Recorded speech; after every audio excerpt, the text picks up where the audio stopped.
Here's a number that should make you physically uncomfortable. To comfortably afford a $500,000 house in 2026, you need to earn at least $160,000 a year. Not combined household income if you're feeling generous with the math. Not gross income before the government takes their cut. $160,000 in verifiable, stable annual income just to avoid becoming what financial advisors politely call house poor and what everyone else calls completely screwed.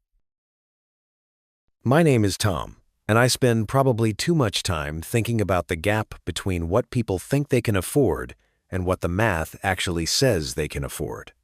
And if you've ever looked at a $500,000 house listing and thought to yourself, that seems reasonable. People buy these all the time. This is going to be the reality check that either saves your financial future or at least explains why you've been feeling vaguely anxious every time you open Zillow. Now, before we dive into the brutal arithmetic that's about to unfold, let me make something clear. I'm not here to tell you that homeownership is impossible or that the American dream is dead or any of that doom and gloom nonsense that gets clicks but doesn't actually help anyone. What I am going to show you is the precise income threshold required to buy a $500,000 home without slowly destroying your finances over the next 30 years. And I'm also going to show you why so many people ignore this math, buy the house anyway, and spend the next decade wondering why they can never seem to get ahead, even though they're making what looks like good money on paper. Let's start with a number that changes everything about how you think about housing affordability. A $500,000 house with today's mortgage rates, property taxes, insurance, and maintenance doesn't cost $500,000. It costs somewhere between $1.2 and $1.4 million over the life of the loan. Let me say that again because your brain is probably already trying to minimize what you just heard. That $500,000 house will extract roughly $1.3 million from your life before you're done paying for it. You're not buying a house. You're signing up for a 30-year payment plan that will transfer over $1 million from your pocket to various financial institutions, insurance companies, and repair contractors. The $500,000 price tag is just the appetizer. The real meal comes later, and it's a lot more expensive than anyone told you. Here's how that breaks down.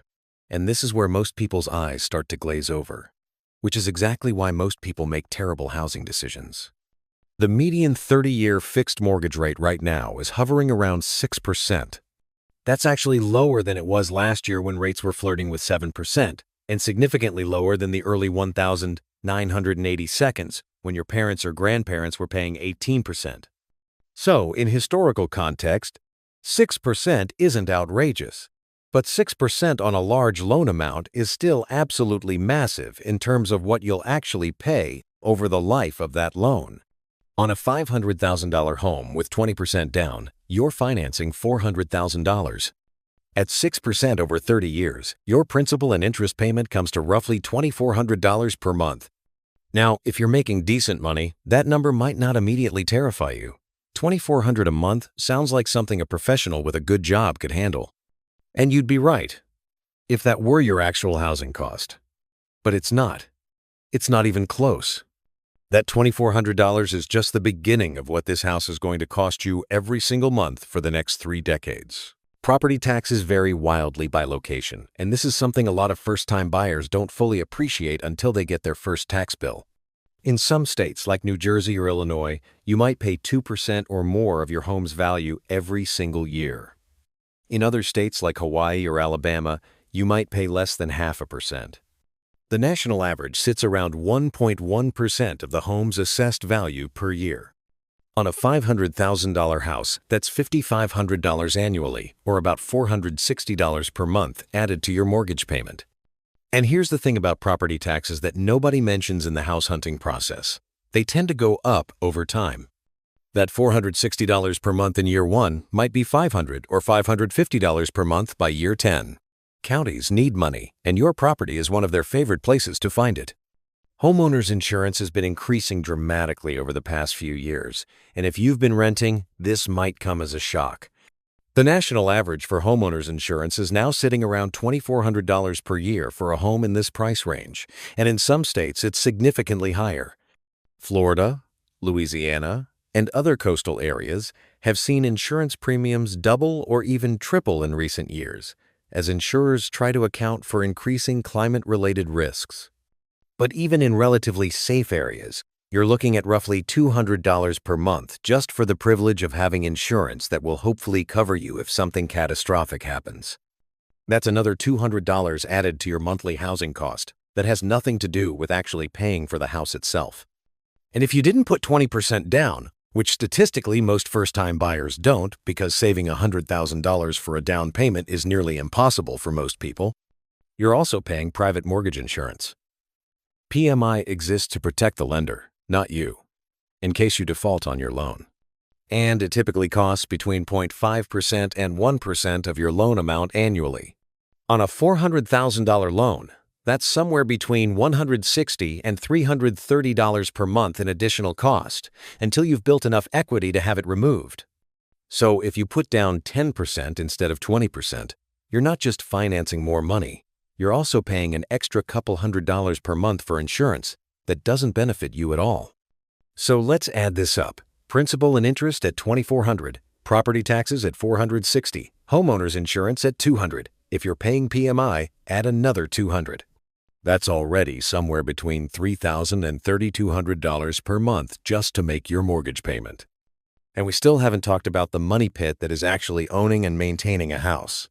The 1% rule in real estate suggests you should budget roughly 1% of your home's value each year for maintenance and repairs. Some financial planners even recommend budgeting 1.5% to 2% for older homes or homes in areas with harsh weather. On a $500,000 house, using the conservative 1% estimate, that's $5,000 annually, or just over $400 per month. You need to be setting aside for the water heater that will inevitably die at the worst possible moment, the roof that will eventually start leaking right above your bedroom, the HVAC system that will decide to stop working on the hottest day of the year when every repair technician in town is booked solid, the plumbing issues that always seem to happen on holidays, and the approximately 10,000 other things that can and will go wrong with a structure that's constantly trying to fall apart while you're living inside it. People who rent often complain about throwing money away on rent, but they forget that when something breaks in a rental, they make a phone call and someone else pays to fix it. When you own a home, that someone else is you. Every single time. Forever. Or at least for the next 30 years until you pay off your mortgage. Assuming you stay in the house that long, which statistically most people don't. Add that maintenance reserve to your monthly payment, and you're looking at roughly $3,400 to $3,600 per month in true housing costs. This is the number most people never calculate before buying a house, and it's the number that explains why so many homeowners feel perpetually stressed about money even when their income looks solid on paper. They budgeted for the mortgage payment their lender told them about. They didn't budget for everything else that comes with actually owning and living in a house. Now here's where traditional financial wisdom comes into play, and also where it completely fails most people in today's economic reality. The classic guideline is that you shouldn't spend more than 28% of your gross monthly income on housing. This rule has been around since bell-bottoms were fashionable and disco was still something people did unironically. It made sense in an era when houses cost 3 times annual income instead of 5 times, when people didn't have student loans that rival the GDP of small nations, when cell phone bills and streaming subscriptions and gym memberships and health insurance premiums and everything else that drains modern bank accounts simply didn't exist.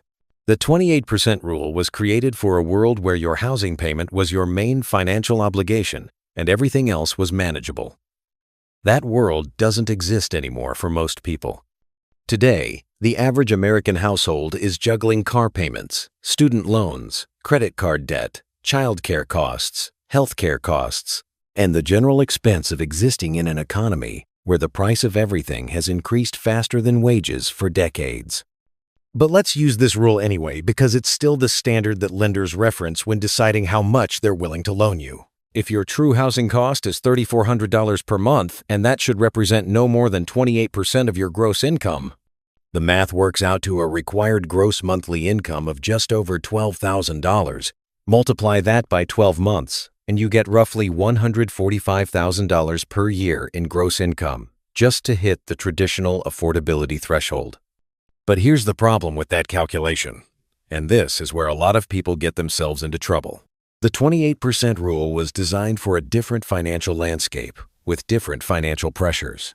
Today, if you're earning $145,000 and spending 28% on housing, you're probably also spending money on car payments that average over $700 for new vehicles, health insurance premiums that have increased dramatically even with employer contributions, child care costs that can rival a mortgage payment in many cities, retirement contributions you're probably already behind on because you couldn't afford to save in your 20s, student loan payments that might have been paused but are now very much active again, and the general cost of existing in an economy where groceries cost 30% more than they did 5 years ago. Financial planners who actually work with real clients in the real world, people who see what happens when families stretch too far on housing, increasingly recommend keeping housing costs below 25% of gross income. Some go even further and suggest 20% if you want to build any meaningful wealth while paying your mortgage. If we use the more conservative 25% target, you need about $160,000 in annual income to afford that $500,000 house without putting your entire financial life under constant pressure. At the 20% level that truly keeps you comfortable and allows you to invest for the future, you're looking at roughly $200,000 per year. Let me put this in perspective that might be uncomfortable to hear. The median household income in America right now is somewhere between $80,000 and $100,000 per year, depending on which data source you use. That means the typical American household, even with two earners working full-time jobs, falls somewhere between $60,000 and $80,000 short of what's needed to comfortably afford a $500,000 home. The median income cannot afford the median home. Read that again if you need to. The person earning what most Americans earn cannot afford to buy what most houses cost. That's not a personal finance problem. That's a structural economic problem that no amount of budgeting tips or coffee skipping is going to solve. And $500,000 is not even close to the median home price in markets like San Jose, San Francisco, Los Angeles, San Diego, Seattle, Denver, Boston, or most of the Northeast Corridor. In San Jose, the median home price is over $1.5 million. In Los Angeles, it's over $800,000. In those markets, even families earning $200,000 a year are struggling to afford median-priced homes. The math simply doesn't work for most people. And pretending otherwise isn't optimism, it's delusion. This is the math that nobody wants to talk about when they tell you that homeownership is the key to building wealth. They're not wrong about homeownership being valuable over the long term. Historically, real estate has been one of the most reliable ways for middle-class families to build equity and transfer wealth to the next generation. But that advice conveniently skips over the part where you have to survive the mortgage payments first, without sacrificing your retirement savings, your emergency fund, your mental health, and your entire financial future in the process. Now, some of you are probably thinking about ways to make the numbers work anyway. Maybe you could put less than 20% down and deal with the PMI for a few years. Maybe you could stretch to 33 or 35% of your income on housing because you don't have kids or you have cheap hobbies or you're willing to eat rice and beans for a decade. Maybe you could buy with a partner and split the costs. And technically, you could do those things. Banks will absolutely let you borrow more than you should. That's literally how they make money. A lender will look at your income, your credit score, and your existing debts, then tell you the maximum amount they're willing to lend you. And that maximum amount is almost always significantly more than you should actually borrow. Banks don't care if you're stressed about money for the next 30 years. Banks don't care if you can't afford to take a vacation or save for retirement or handle an unexpected expense without going into credit card debt. Banks care about whether you'll make your payment each month. And they've calculated that most people will find a way to make that payment even if it destroys their quality of life in the process. The bank's incentive is to lend you as much as possible. Your incentive is to borrow only what makes sense for your actual life. Those are not the same incentive. Here's what happens when people ignore the math and buy at the top of their approval limit. I've seen this pattern play out dozens of times with people I know personally, and the story is almost always the same. The first year or two usually feels okay. You're excited about the house, you're willing to sacrifice some lifestyle things, and you convince yourself this is just what responsible homeownership feels like. The house is new to you, everything works, and the monthly payment hurts, but it's manageable. You tell yourself you'll get raises and it will get easier over time. But then year 3 hits, and the water heater dies. That's $2,000 you didn't have budgeted. Year 4, the roof starts leaking, and you find out the previous owner did a patch job instead of a real repair. That's $8,000 you definitely don't have.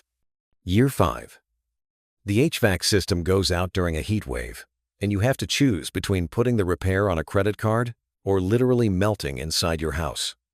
You put it on the credit card because what else are you going to do? By year 7, you've accumulated $15,000 or $20,000 in credit card debt from home repairs. You've stopped contributing to your retirement accounts because there's nothing left after the mortgage payment. And you're starting to understand why your parents' generation talked about being house poor like it was a terminal diagnosis. The house you couldn't quite afford has quietly consumed your ability to build wealth in any other way. You're not investing because there's nothing left to invest. You're not taking vacations because you can't afford them. You're not pursuing career opportunities that might require some financial flexibility because you have no financial flexibility. You bought an asset that was supposed to make you wealthy, and instead it's made you a servant to a mortgage payment that leaves no room for anything else in your life. Consider someone earning $100,000 a year, which is above the median household income and sounds like pretty good money to most people. At that income level, their comfortable housing budget using the 25% rule would be about $2,500 per month in true housing costs. That means they should be looking at houses in the $300,000 to $350,000 range, not $500,000.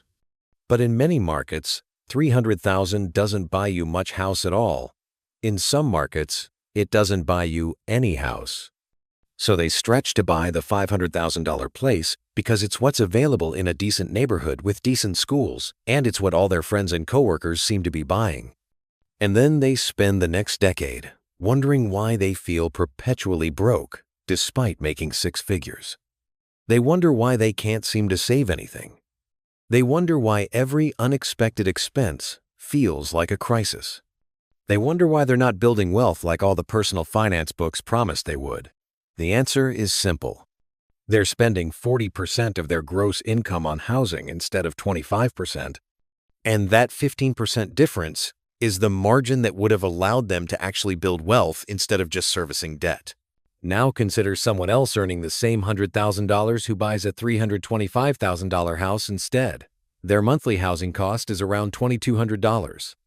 They have an extra $1,000 per month compared to the person who stretched for the bigger house.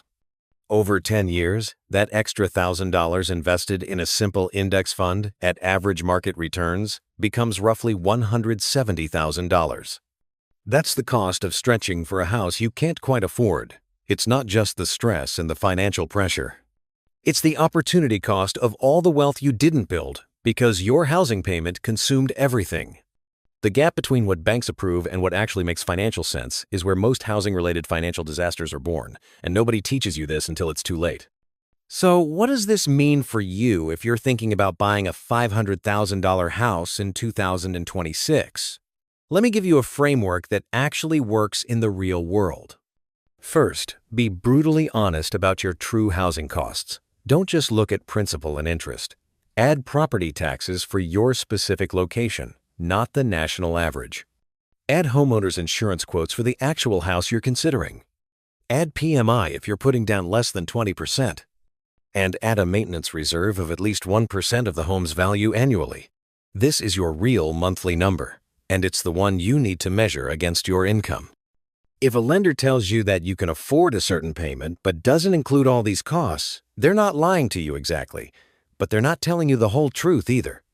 Second, calculate your housing budget using 25% of gross income as your ceiling, not 28 or 30%. I know the traditional rule says 28%, and I know stretching feels necessary in expensive markets, but the tighter budget gives you room for the unexpected. And in homeownership, the unexpected is never actually unexpected. Something will go wrong.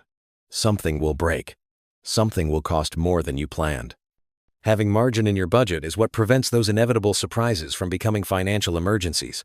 Third, save more for a down payment than you think you need. A 20% down payment isn't just about avoiding PMI, although that's a nice benefit. It's about starting with equity from day one. It's about having lower monthly payments that give you more breathing room. And perhaps most importantly, it's about demonstrating to yourself that you can actually save a significant amount of money. If you can't save enough for a substantial down payment after several years of trying, that's useful information about whether you can actually afford the ongoing costs of homeownership. Saving for a down payment is like a trial run for the financial discipline homeownership requires. Fourth, look at the true cost over 30 years, not just the purchase price. A $500,000 house isn't a $500,000 expense.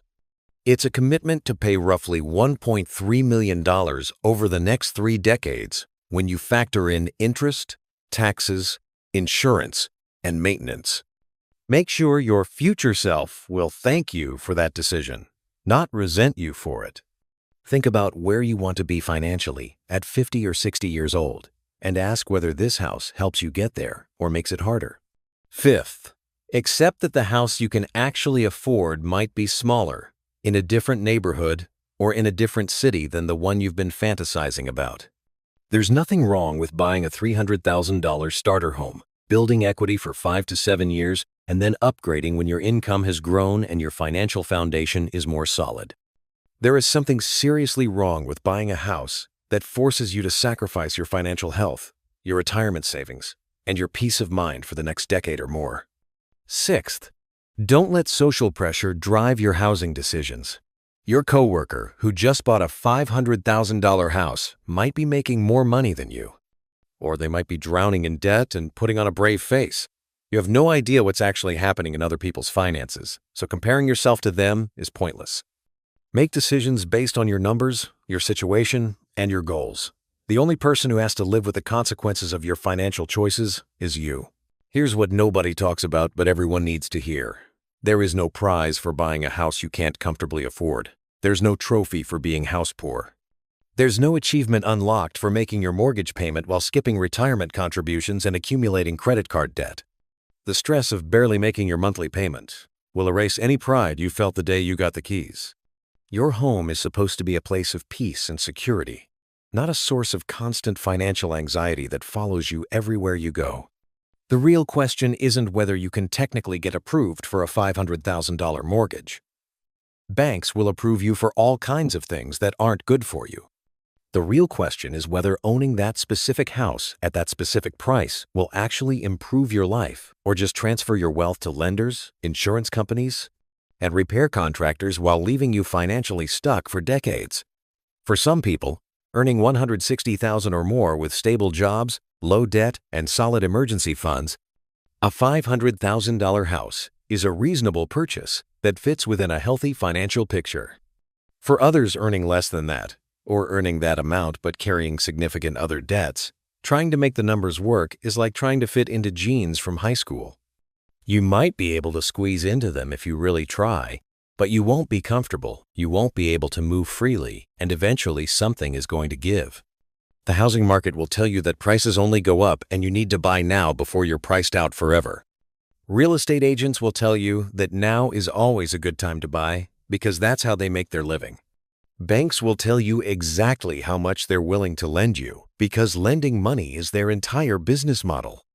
But none of those parties have to live with the consequences of your financial decisions for the next 30 years.